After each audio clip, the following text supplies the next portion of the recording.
பால் பல்லுல இருக்க சொத்தை உள்ள இருக்க பெர்மனன்ட் பல்ல பாதிக்கும்னு உங்களுக்கு டவுட்டா இருக்கா?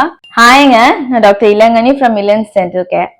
பொதுவாவே பால் பல்ல இருக்க சொத்தைய கரெக்ட் பண்ணல அப்படின்னா உள்ள இருக்க பல்லுக்கு இன்ஃபெக்ஷன் வர்றதுக்கு வாய்ப்பு இருக்கு, நிறைய டிஃபெக்ட்ஸ் உண்டாக வாய்ப்பு இருக்கு, பல்லு மேல நிறைய ஸ்டெயின்ஸோட முளைக்கிறதுக்கு வாய்ப்பு இருக்கு.